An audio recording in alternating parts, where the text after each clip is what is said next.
Hey there, guys. All right, today we are back with some more History Matters. Been a little bit. This time, why didn't the Netherlands gain territory after World War II? A short animated documentary. Before we dive in, though, make sure you go and check out the links in the description box below. I would love it if you joined the Discord and followed me over at Twitch. And please do go check out my gaming channel here on YouTube. I upload dumb, I upload old streams and dumb clips to it, so go check it out. My guess as to why the Netherlands did not gain territory is honestly, my guess is they just didn't want any. That's gonna be my guess. I have no other logical thing to think of. So let's go ahead and just dive straight into it. So this is looking like this is on the Pacific Theater.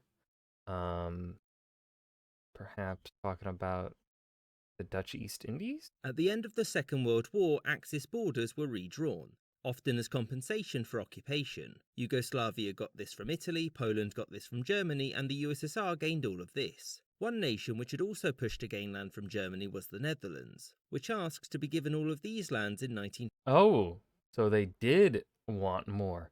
Well, my guess is wrong already. 1949. As you'll guess, they got very little. They didn't get nothing, they were in fact given this tiny bit of land here, most of which they soon sold back to Germany in the 1960s. But Oh, given how badly damaged the Netherlands was by the Second World War, why weren't they given more land?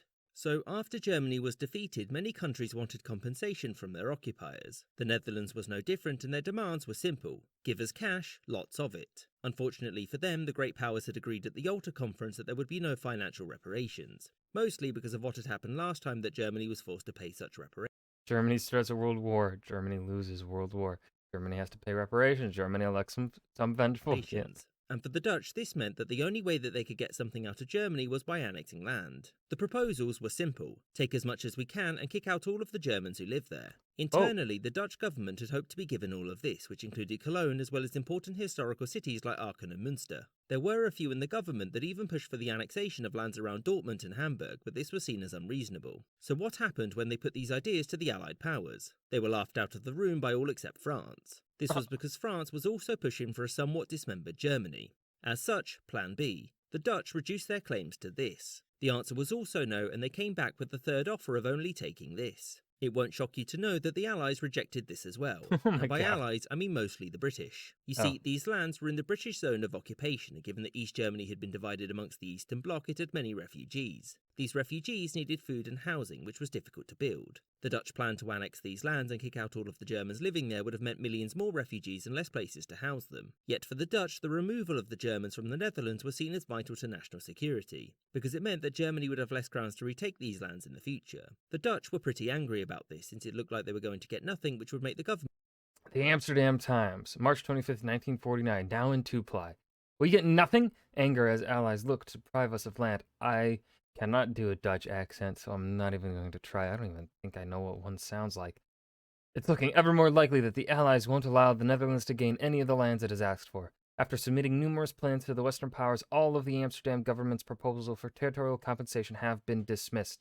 The plans, which at their greatest extended to annexing lands up to the Weser, that river, were seen as too destructive to West Germany. The primary opponents were the British, whose foreign secretary said, Britain doesn't give other countries lands. That's not how this works. I mean, seriously, are you high? The government is said to be pushing for another territorial concession, this time at the expense of Belgium, because, in the words of Queen Juliana, it's not like it's a real country. I agree. North Atlantic Treaty made public. Netherlands to sign. A draft of the North Atlantic Treaty has been released to the public for the first time. This treaty to be signed in Washington soon will tie the Netherlands and its surrounding weaker allies to the combined defense of Europe and North America against German and Soviet threats.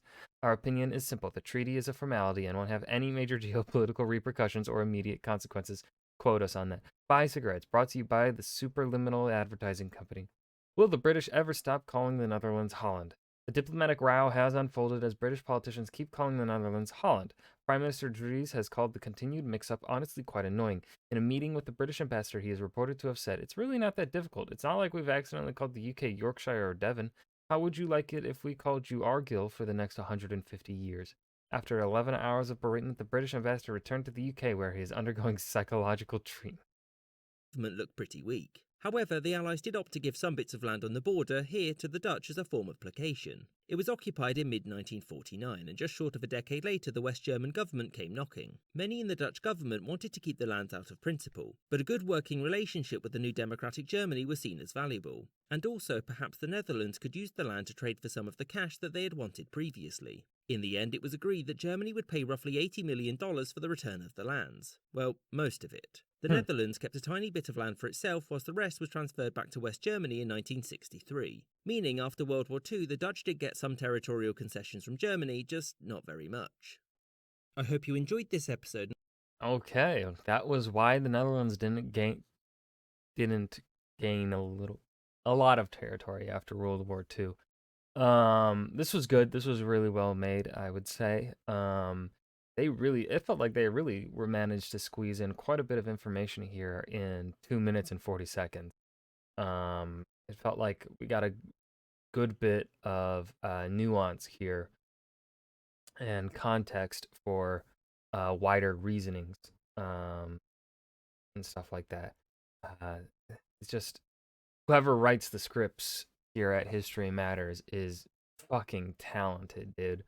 Really knows their shit. I've got nothing else to say. Just more praise. So I hope you guys enjoyed. Remember to hit that like button and subscribe for more, and I will see you guys in the next video. Peace.